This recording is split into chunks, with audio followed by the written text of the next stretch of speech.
Hi, I'm Wayne from TC Electronics and Marine, and this unit here is basically a bearing carrier puller. You put the two prongs underneath the edge there and the other edge of the bearing carrier there.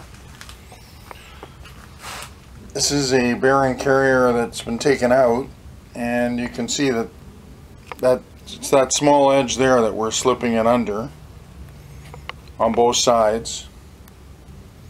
And as you can see, there's not that much material in there on both sides.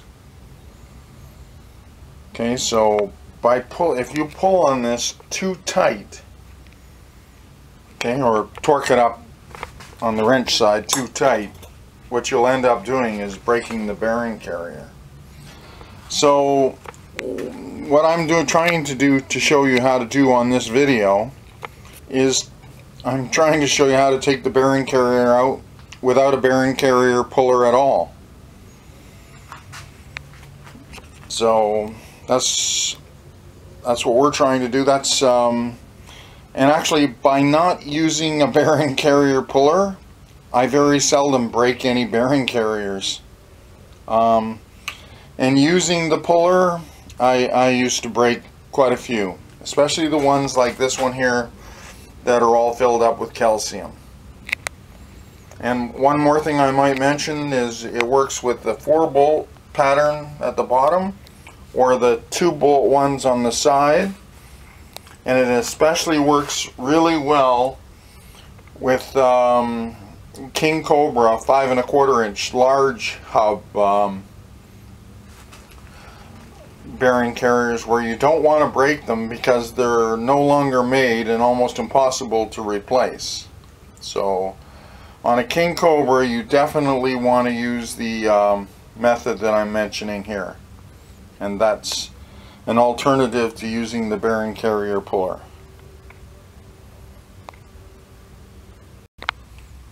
Hi, I'm Wayne from TC Electronics and Marine, and what we're going to try and show you is how to make some OMC Cobra tools, and also the OMC Cobra tools that you'll require or may require to do your repair. I'm not trying to scare anybody away from doing their own repairs at all by doing this video. But on the other hand, I don't want people to start into the project and start to pull it all apart and then realize that they're way over their head because of tools required. So there is a couple of simple tools I'm going to try and show you how to make to pull your OMC Cobra bearing carrier out without actually even buying a bearing carrier remover. Make a long story short, this is the bearing carrier remover. It slides down inside here. You catch the ends on there, and it basically you screw this onto the prop shaft. You just wind this back and it screws on.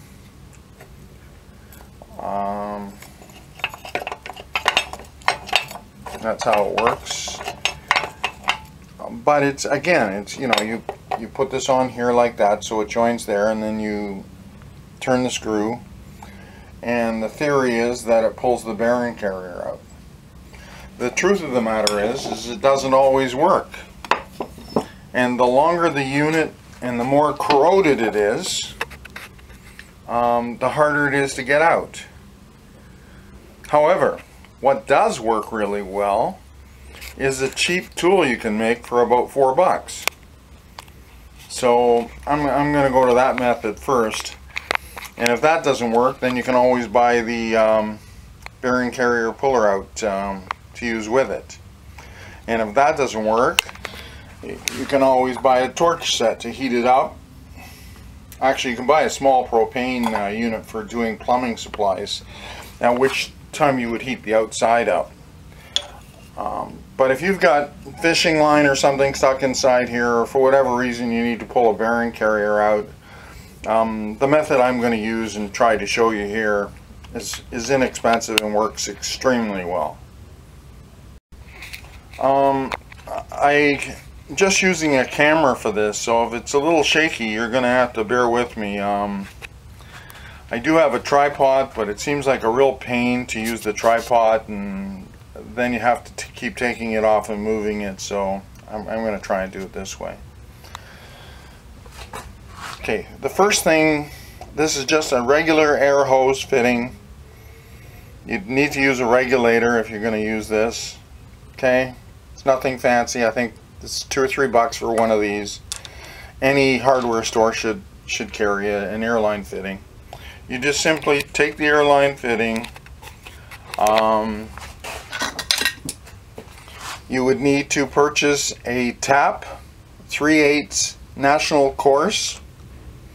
If you're getting technical, it'll be a lead-in tap is what you'd probably want to use. You could use anything, to be honest. A medium one, a mid-term one, even a bottoming tap would probably work, but a lead-in tap would be nice if you're actually going to buy it.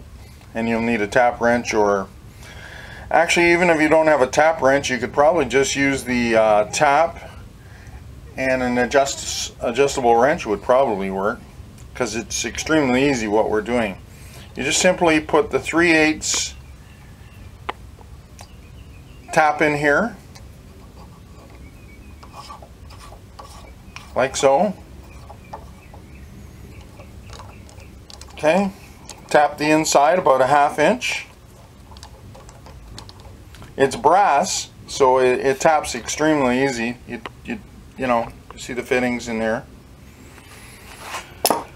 Then what you need to do is you need to get an aluminum bolt, or a steel bolt if you have to, but aluminum's a lot easier. Again, 3/8 national course. Drill a hole through it, any size hole, a 1/16, an 8, 3/8, 3/16, whatever size drill you have around. If you're lucky, you'll get it to come out in the middle. Actually, you might want to start at this end and drill the other way. It's probably a lot easier. And then wherever it comes out here will be fine. It doesn't have to be in the center necessarily.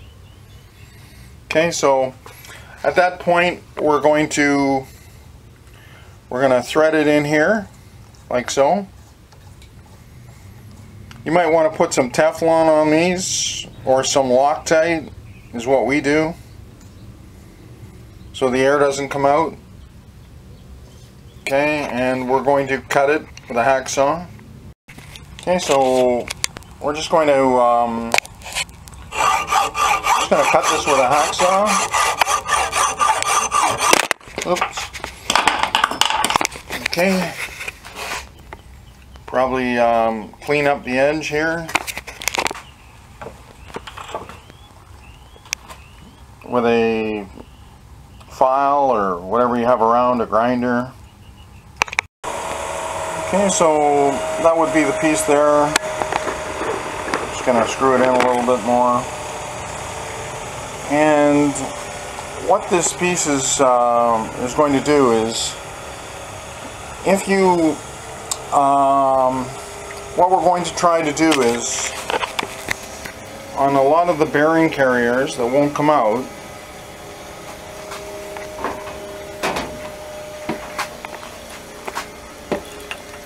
what you can do is you can, this is a 3/8 national course thread in here, like so. And of course it's you know, it's not going to go in for me because it's being miserable. Not sure why.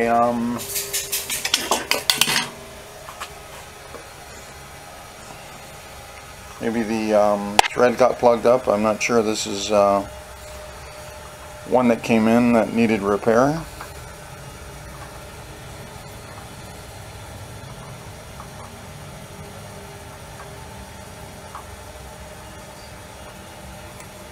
And I'm just cleaning the thread up on it. There may be broken gears in this one, or who knows. Not sure. I haven't taken it apart yet. It's here for repair.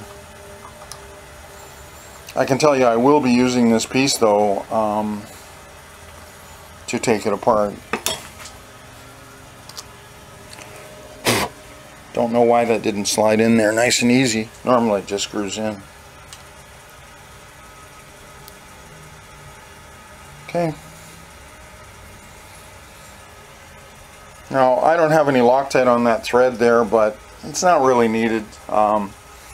So I would just hook up a hose with some compressed air here, bring it up to about 50-60 pounds, undo the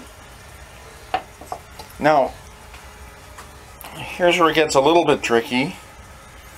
You need, on this particular one, on the ones that have the bolts here and here, I'll see if I can find one for you. I actually don't have the other style one, but basically what it would be is a bolt here that slides in, and a bolt there and it slides in. And all you need to do on those ones is undo the two bolts, pressure it to approximately 60 pounds, and a lot of times the air alone will pull this out. And you can sometimes just grab two pairs of pliers, one on here, one on here, and actually pull the bearing carrier out with the added 60 pounds of air going in on the side. However, on these units here, what you would need to do is you would have to take the 4 bolts out you see down there.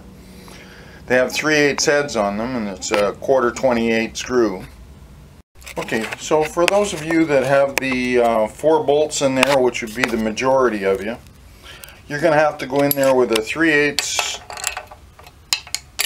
I think it's, yeah, 3/8, and undo the screws.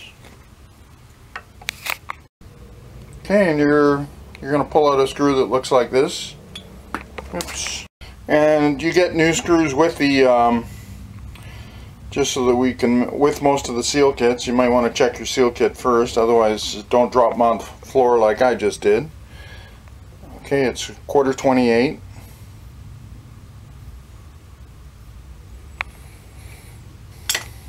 And so it's going to leave you with 4 holes that are going to leak air if you pressurize the unit. So we need to plug those.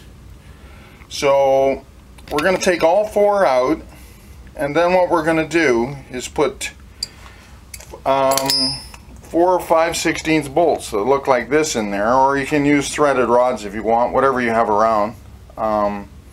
We use these. And actually I'm getting ahead of myself here.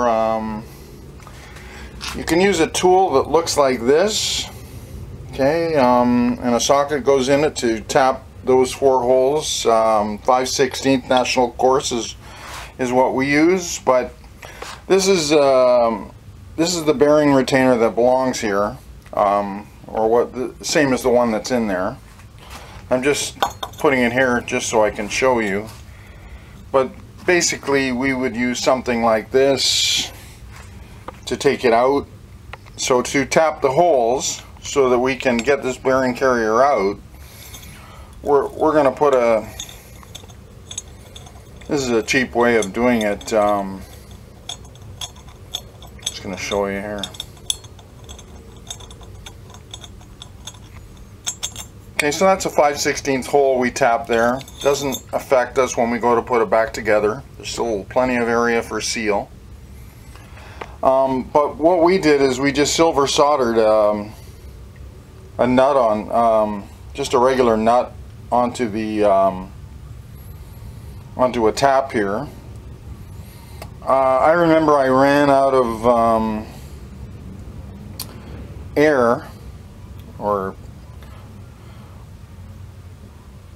on the welding torch, and we just I took a 5/16 nut and just drilled a little bit of a hole in it and just jammed the end of it, the square nut, the square edge of the tap, into the nut, and that was enough to hold it for me to tap the 4 holes down there one time.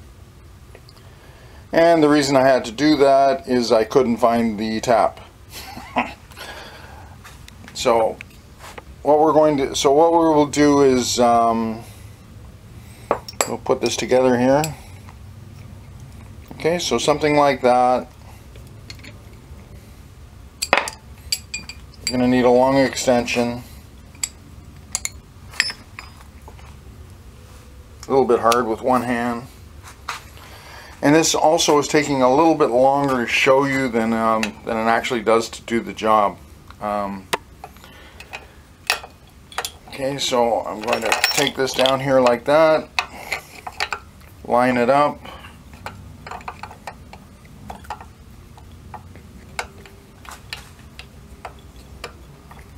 and I'm going to have to put a bit of pressure on it to start tapping the hole. So I got to put the camera down for a sec. Okay. You have to put a bit of pressure on it when you first put the lead in, but because it's aluminum, it really doesn't take that much to get this tap to get started.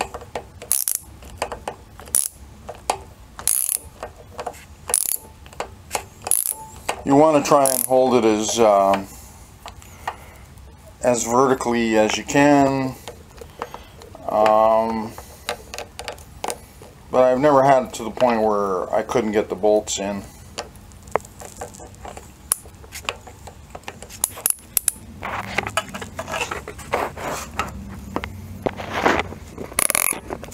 Probably should have used a tripod for this.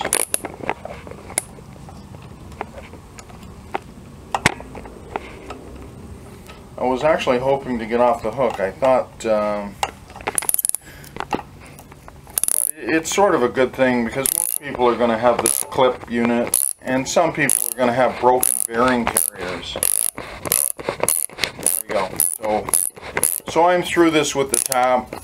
So I'm just going to pull the tap out of here now. That hole will be tapped now. Got to put the camera down to take it out. It's hard working with one hand. Okay, so for the purposes of just showing you how to do it, this is a better view. You've got your tapped hole, which you can easily tap those 4 holes. You've got access at the top, and they tap extremely easy. You don't need oil or anything else. So again, 5/16 national course, and now you can use threaded rods if you want, and it does 2 things. It plugs the hole so the air can push it out, but also if you use threaded rod or long 2-inch bolts, I'm gonna just show you what's underneath there. So underneath would be this piece of material here, and it's held in with one of these. Okay, so it would be held in with one of these here, and then this would be here. So what would happen is 2 things would happen when you put the bolts in.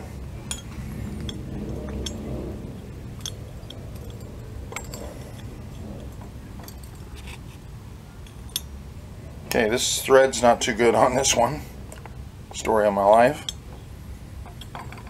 I gotta clean this up. Okay, so I'll tell you what I'm going to use here is a water pump bolt, which everyone who has a Cobra is going to have 3 of them. And you're going to need another bolt for the 4th one because you're going to have 4 holes here, but basically you would just, so you're going to tap all those holes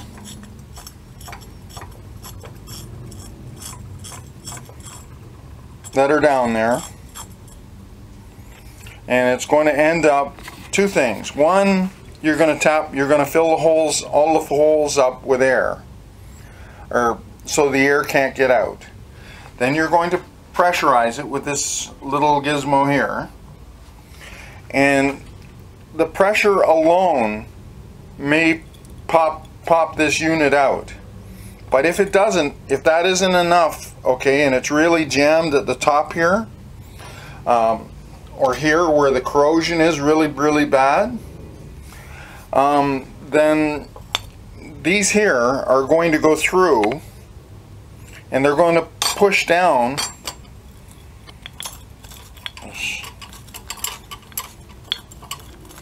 on the retainer underneath. So they're gonna come through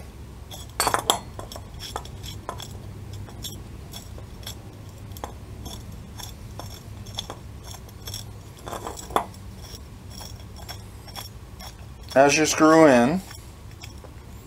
That's where a threaded rod might be a bit longer, might be better, but usually this is enough. A bolt this size, the water pump bolt, would be enough to push it off. Because once you get it going 1/4 of an inch, it usually releases it. Okay, so you would do this on all 4. Okay, and if you were going out to buy bolts or something, you would just buy 2 bolts, 5/16 to plug the 2 holes, and you would use 5/16 threaded rod and a couple of nuts on the end of it and the threaded rod would just go right through up to here. We don't do it though. We usually just use the four bolts like this, and it usually pops it. Even on the most stubborn one, between the air and this method here, it usually takes it out. And if it got so tight that when we were tightening these up it still didn't go, then maybe we would add the bearing carrier to it to help it come out. But normally I don't think I've ever done that. I've usually done this method here, and if it still won't come, I usually just bring the airline pressure up to about 60-80 pounds and it pops it out, even on the most corroded one. The other side of the coin is, when on the real stubborn ones, I'm also heating the outside here with a torch to heat the case up on the real bad ones. But if you were to leave this with penetrating oil or WD-40 around the top for a couple of days before you start the job, I would think that tapping those 4 holes and adding 40 to 60 pounds would be plenty. And in a lot of cases, when we do it, rather than hook up the compressor and the regulator, I actually just use this is a pressure test kit that we use for testing the cases. And the end of it here is just one of those units that come off of an oil pump. Okay, this is an oil pump here. Okay, so you just you can just modify that, and you can buy one of these radiator pressure test kits at any automotive supply store. So first you would just you know, this is fairly cheap and most people have one. The truth of the matter is though, to pressure test the unit at a later date to make sure it's not leaking, if you're doing it properly, you're going to need a something to give yourself 10 or 12 pounds, either a bike pump or something. You know, this one's a radiator test kit. It's little. I think you can get one for around $40–50 at an automotive store without the fittings, and just put a 3/8 national course thread somehow at the end of it that threads into the hole there.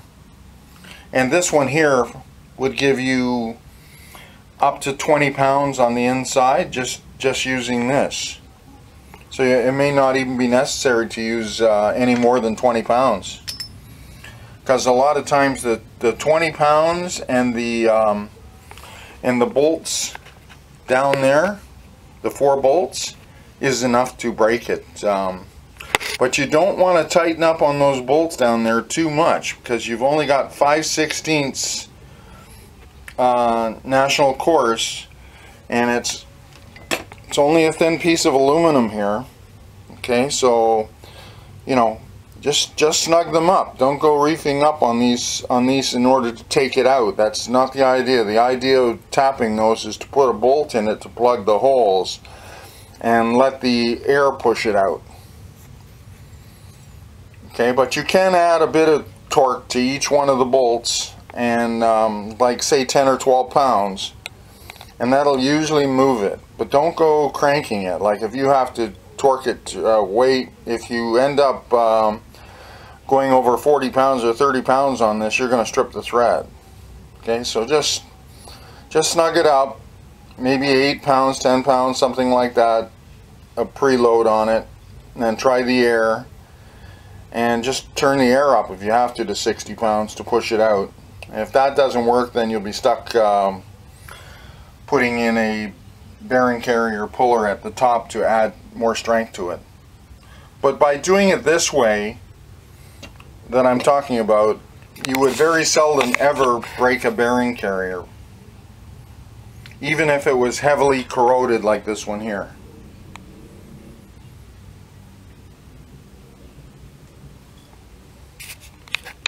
If you have, I was going to go into a lot of tools and stuff for this. I'll probably make another video. It took a lot longer than I thought to show you. So anyway, thanks for watching. If you got some value out of it, maybe you could click the like button. If you want to see our next video, just I think it's subscribe. If you press the subscribe button, you can you get notified when we have another video out. And thanks for watching. If you need to contact me or get a hold of me, you can get a hold of sterndrive.info, and on the person on the order desk there, Brian, just ask him for the tech service number and you can get a hold of me. Thanks for watching. So one thing I should mention is to take those 4 bolts out that are there, re-tap them with one of these taps here with a socket on top, like so. Okay, to pull them out, to tap the 4 holes, put 4 bolts in it, or threaded rods if that's your choice, or bolts like this. Okay, to put 4 of those in, and to pull the bearing carrier out. On average, this entire job to pull the bearing carrier out would take about 20 minutes to a half hour on a real stubborn one. So if you've broken the bearing carrier and you're watching this later and you don't know how to take it out, just follow these steps that I've put out here, and there's no big thing. You'll see it will come out fairly easy. Thanks for watching. For those of you who are planning on removing the bearing carrier while it's still on the boat, because you just want it to replace the seal, and you may as well change the bearing while you're at it. It's like 12 bucks. And usually what I do is I push the bearing out and it takes the 2 seals with it. Not sure what size it is. But it's just one of the sockets we have here, I think, slides down inside of it and it pushes it out, is what we use here. At any rate, that's kind of getting away from it. But what you need to do, if you're doing this on the boat and you're going to tap those 4 holes with a tap so that you can put 4 bolts down in there to help you take it out and to hold the air pressure, you need to put a regulator on it for the air pressure, and you need to move it up to about 15 or 20 pounds, maybe 30 pounds. And while you're tapping the holes with the tap, okay, as you're tapping the hole, it's going to be taking a cutting off. When you're putting it through here, you're going to be taking a small cutting off the inside, little chips of aluminum. And it's important, if this is on the boat, that you put a regulator on it and you blow air through it, and that way when you cut the aluminum, it will actually come out. The aluminum will fly out with the air while you're cutting it, and that way you don't have any aluminum going into the gear set. If you got a very small amount in there, it would just grind up in the gears and be, you know, come out with the oil when you do the oil change. And also when you get it off, underneath this, you would see the plate. You would see this plate here, and you could wipe it off with a rag if there was any around there after doing that. But in most cases, the air will, from what I've found, most of the time, if I use about 30 pounds of air, there is no aluminum on the inside at all. And if you don't have the air pressure blowing, which you're going to need it anyway to push the bearing carrier out, it would be only a small amount around each area there, which you could wipe dry. But you should try, if you can, to use the air to blow the chips out. Thanks for watching. And that's only if you're not planning on taking the entire unit apart. That's if you're leaving it on the boat and you're just planning on changing the bearing and the seals. Thanks again. Hi, it's Wayne from TC Electronics and Marine, removing a bearing carrier. This is an add-on to the previous video that I did earlier. It's just some items to go over. Before removing the bearing carrier, you might want to spray it with some WD-40 and leave it overnight, which is what I've done, to try and get the corrosion down. Some other things is, once you've tapped those holes down there, if you're going to try to use the pressure, which I'm going to do here, of just 20 pounds to take out the bearing carrier, you're going to have to seal it. So you're going to have to put a little bit of Teflon on the 4 bolts that you're going to put down inside. That would be, I don't know if you can see it too well here, but the bolts that are down, these bolt holes here, okay, that I've tapped, which I don't think you can see them too well. Anyway, that's not too bad there, I can see it. There's 3 bolts there and they're all tapped. And so we need to fill them. We're going to put the 5/16 screws in from the water pump. In my case, I got 4. I took one out of stock and 3 off of one of the jobs I have here. Okay, so that's one item I forgot to mention, to put a bit of Teflon on it. And the second one is, if the unit's not attached to the upper gear case and you've already taken it apart and split it, and you still won't having trouble, or you've broken the bearing carrier and now you still need to get it out, a couple of things you need to do. You need to, this would be the piece that normally fits where I have this unit here.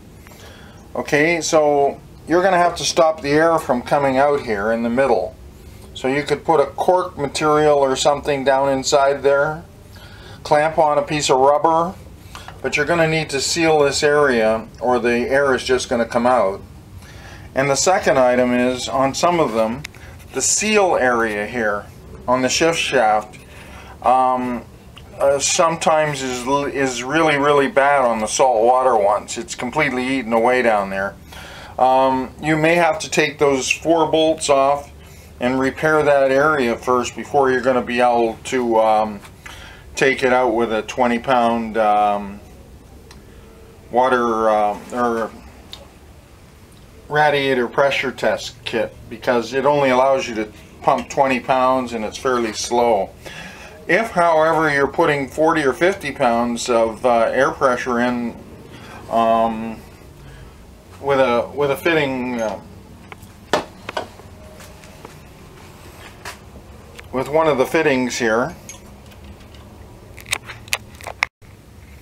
that looks like this, and you're just going to screw it in with the 3/8 here and put it in the hole there, you're not going to have to worry about that. It's only if you're and you won't have to worry about sealing all these either if you're going to use an air compressor, but you know, sometimes it's easier if you have one of these radiator pressure test kits to pump it up to 20 pounds to that. Most of the time 20 pounds will actually pump the bearing carrier out. So I'm going to do this one so that people can see it. We'll see if 20 pounds brings it out. If not, we'll hook it up to the compressor and go a little higher. And I'm not going to heat it up with the torch unless that's absolutely necessary on the outside here. And one other thing is I'm using some gasket compound on the top of the screws so it actually stays in the socket.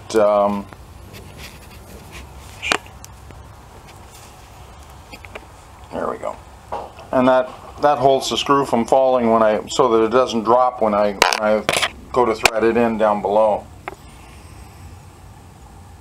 You know, just a little bit of gasket compound makes life a lot easier. That way you're not watching the, you know, otherwise it's going to fall when you go to install it. This way makes it very easy. Okay, so at this point I have got the top part of the unit all closed up. I have the threaded rod in. I'm not sure if that leaks or not. I'm going to find out. I haven't tried it yet. I do have this on a tripod, so I'm going to try to show you the pressure and see if it does lift it with just the 20 pounds. And I have sprayed the WD-40 in here 2 or 3 times, and it's about 24 hours later. And I will add some pressure to the screws if I have to, but I'm not going to put a lot on it. I've snugged them up.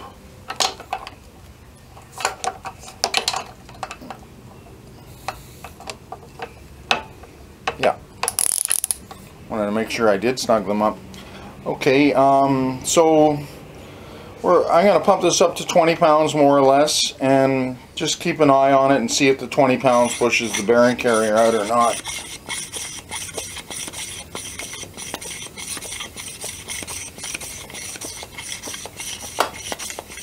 Okay, so what I'm running into is a leak in the system somewhere. And most of the times when I've had this leak, I'm just gonna, it could be the seal here.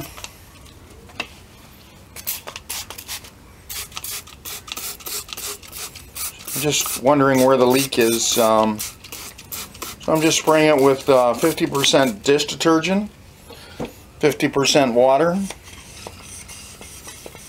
Okay, I'm not getting it from the bolts down there with the Teflon, and the seal's not leaking here, so the only part that's left is the upper section.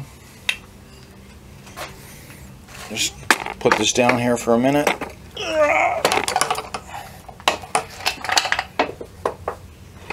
Move the camera over. My guess it's coming out of this section here. Just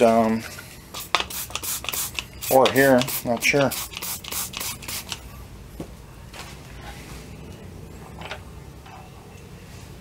And I'm just gonna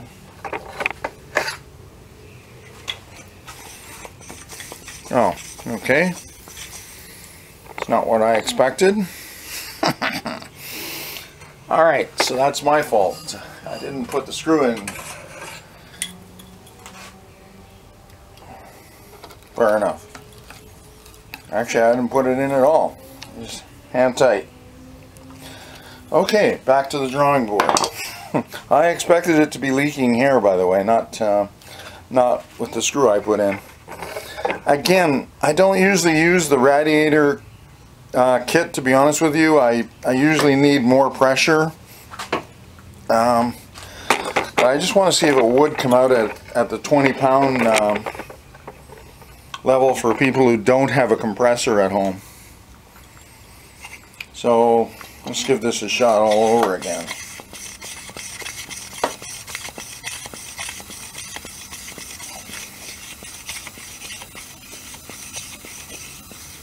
Okay, well, plan B is it's still leaking somewhere.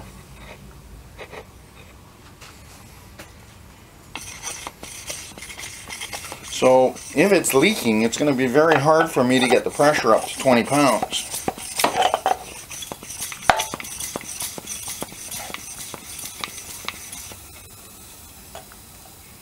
And I can hear it leaking, but it's not leaking at the bottom. I think it's leaking again at the top. I can see some leaking around the screw.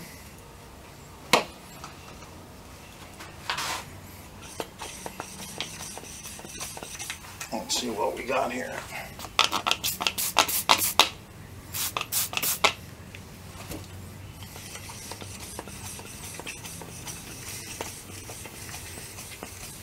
No, that's not it. Okay, let's try the screw on the side of the case. I'm gonna tighten up the screw on the side.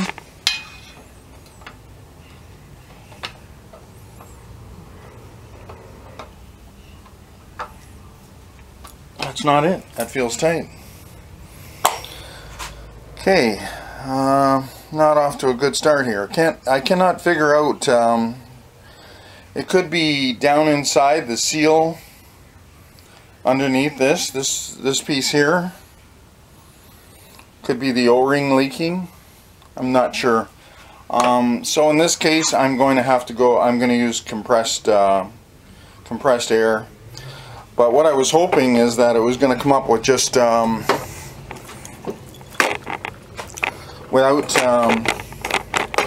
with just the 20 pounds. So I'm just going to put the fitting in. That would be this fitting here, air hose fitting.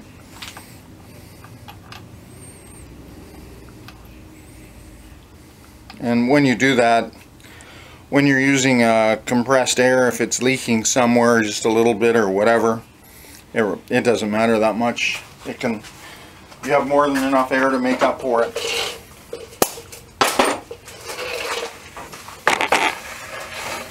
Okay, so we're trying to bring this out, and as you saw, it shot it out of there in no time at all.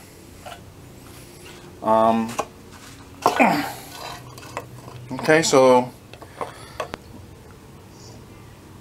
that was that. There's the bolts that go through. Okay, and I'm not sure where all the leaks were that I couldn't fix it with without using compressed air, but you know, I would think a lot of people would have a compressed air. I'm hoping. Now you need to look inside here and just make sure. Wipe it all out with a rag, okay? In case when we tap the bottom of this, there could be filings there that, especially if you didn't blow it out when you were tapping it. It's important that you blow the filings out. Like when you're tapping this, you need to blow air in it at the same time so that so it taps it out, blows the air out. So anything that's in there, if there was any, to be honest with you, I can't see any at all. a lot of crud that fell in there when the bearing carrier fell out, like this kind of stuff, you know, but that's not from tapping. It's just you know, corrosion. So just wipe it out if it's on the boat. Okay, if you're taking it apart, it obviously doesn't matter. And this is the plate. You can see the plate I was talking about, okay, that the bolts are pushing up against. So you can, you know, that's the plate it pushes up, that the 4 bolts push against when you're trying to take it out. So I hope this helps you out. This works very, very well with broken bearing carriers where you've tried to take it out and you broke the 2 sides with a bearing carrier puller and you still can't get it out. This method really works great. It should be used for sure on the anything that's got heavy corrosion, and definitely on the King Cobra 5 1/4 inch where you can't buy the bearing carriers anymore. You definitely want to start out with this method first. And if you have any other questions, just get a hold of tech service through the order desk at TC Electronics and Marine, and I'll try and answer them for you or help you out with them. Okay, and just that little tiny piece there can save you a lot of hassle. Thanks for watching. One more thing I forgot to mention is if you're using the GLM seal kit 87656, there's an advantage that the gaskets and everything would be the same as the OEM or as same as anyone else's as a seal kit goes for a Cobra lower, but special to it, okay, is they give you 4 bolts or screws, whatever you want to call them. I'm not sure how well you can see this.